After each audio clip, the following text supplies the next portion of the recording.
वंदे मातरम। आज इस चैनल के माध्यम से समाज को कैंसर के विषय में जागरूकता करना है।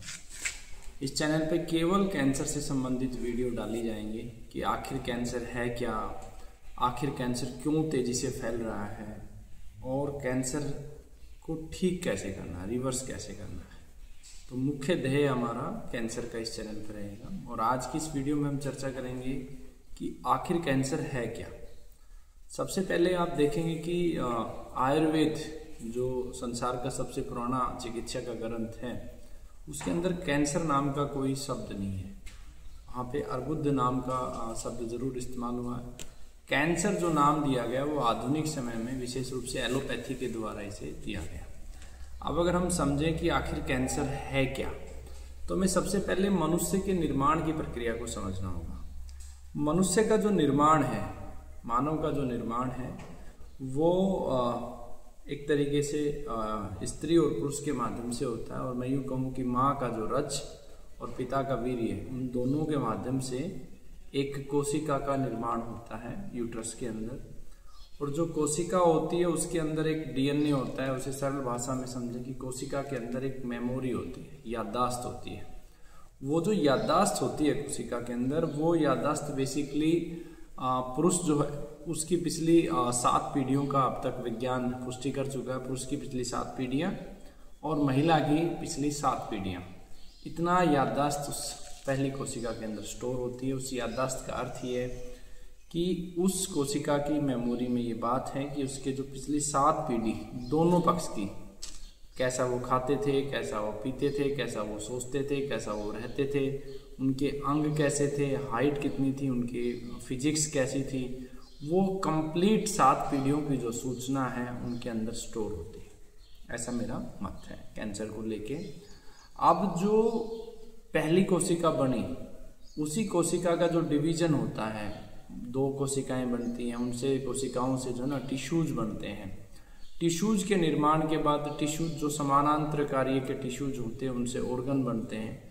और किसी एक लक्ष्य के लिए, शरीर के लिए जो कार्य कर रहे हैं, उनको हम संस्थान कहते हैं। जैसे पाचन संस्थान हो गया, जो मुंह से दांतों के द्वारा शुरू होता है, जब हम भोजन को चबा चबा के सेवन करते हैं, जीभ लार देती है, फूड पाइप के माध्यम से हमारे पेट, छोटी आंत, बड़ी आंत होते हुए उसका पाचन होते हुए वो रेक्टम के माध्यम से मल द्वार से मल बाहर निकल जाता है, भोजन 2 हिस्सों में बंट जाता है। तो जो समान कार्य करने वाले जितने भी अंग हैं वो मिलके संस्थान का निर्माण करते हैं। तो जो हमारी कोशिका है उसका डिवीजन जो होता है, वो डिवीजन डिपेंड करता है डीएनए के ऊपर। अगर हम हमारे डीएनए के साथ साथ चल रहे हैं, यानी कि फॉर एग्जांपल लीवर एक हमारा ऑर्गन है और लीवर के अंदर हम कुछ भी ऐसा एक्टिविटी होती है जो हमारे डीएनए यानी कि हमारे पूर्वजों के विरुद्ध है, तो निश्चित रूप से वो कोशिका का जो डीएनए है वो डिस्टर्ब होगा। और डीएनए के डिस्टर्ब होने की वजह से जो ग्रोथ पैटर्न है वो चेंज हो जाएगा, यानी कि वहाँ पे तेजी से कोशिकाएं बनेगी, खत्म होंगी नहीं और वो गांठ का रूप ले लेंगी। उसे ही आधुनिक समय में कैंसर, प्राचीन समय में जो है उसको अर्बुद कहा जाता था। और यहाँ हम चर्चा करते हैं जीवन चिकित्सा के विषय में। तो जीवन चिकित्सा में इसको हम बेसिकली डीएनए का डिसऑर्डर कहते हैं, इस डिजीज को।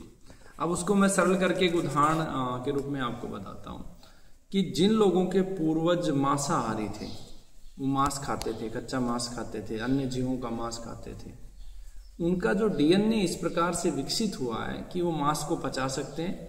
और उनके मांस खाने से, जहाँ तक मेरा मत है, उनका डीएनए डिसऑर्डर नहीं होगा। जैसे आदिवासी परंपरागत रूप से 20 पीढ़ियों से वो कच्चा मांस खा रहे हैं, तो उन लोगों के शरीर में कच्चा मांस खाने से इस प्रकार के विकार उत्पन्न नहीं होंगे। लेकिन जो एक शाकाहारी परिवार है, उस शाकाहारी परिवार में मांस का सेवन शुरू होगा, तो उसका परिणाम ये होगा कि उसका डीएनए जो है, हमने उसके जो पूर्वजों के संस्कार थे, जो जीवन शैली थी, उसके ठीक विरुद्ध हमने कार्य किया, तो उससे उसके डीएनए का डिसऑर्डर होगा और यहीं से ट्यूमर बनना शुरू होगा। यहीं से उसकी जो कोशिका का जो पैटर्न था वो चेंज होगा और उसी को आधुनिक समय में कैंसर कहा जाता है। उदाहरण के लिए मैं दूसरा उदाहरण देता हूँ। मुंह का कैंसर आज बहुत तेजी से पनप रहा है। मुंह की जो कोशिकाएं हैं उनका अपना एक डीएनए है, उनका एक अपना फंक्शन है।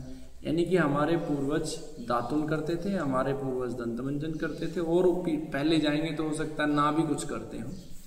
तो हमारा डीएनए के अंदर दातुन है, हमारे डीएनए के अंदर दंतमंजन है, लेकिन आज जो केमिकल के रूप में अलग अलग कंपनीज के जो पेस्ट आ रहे हैं उनमें अलग अलग प्रकार के जो केमिकल यूज हो रहे हैं, उनका जब भी हम सेवन करते हैं तो वो कहीं ना कहीं हमारे डीएनए को हिट करता है। और उसी का कारण है कि वहाँ पर मुंह के अंदर सबसे ज़्यादा जो है कैंसर पनप रहा है। उसका एकमात्र तंबाकू या गुटखा कारण नहीं है, तंबाकू गुटखा, लेकिन जो पेस्ट है वो भी एक कारण है। दूसरा, प्लास्टिक हम घिस रहे हैं तो उससे भी हमारा डीएनए डिसऑर्डर हो रहा है, तो वो भी एक कारण है।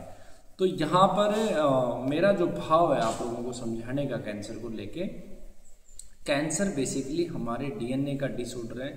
जो भी हमारा डीएनए था हमारे पूर्वजों का, उसके विरुद्ध जाके हम जो कार्य कर रहे हैं, कहीं ना कहीं उस विरुद्ध जाने की वजह से हमारे जो कोशिकाओं का पैटर्न है, उनका जो कार्य करने की जो क्षमता है, जो तरीका है, उसमें परिवर्तन आता है, उनकी मेमोरी लॉस होती है, और उसी को हम कैंसर कह सकते हैं। तो आज की इस वीडियो में इतना ही। अगली वीडियो में हम आपके साथ मिलेंगे कि आखिर कैंसर इतनी तेजी से क्यों पनप रहा है।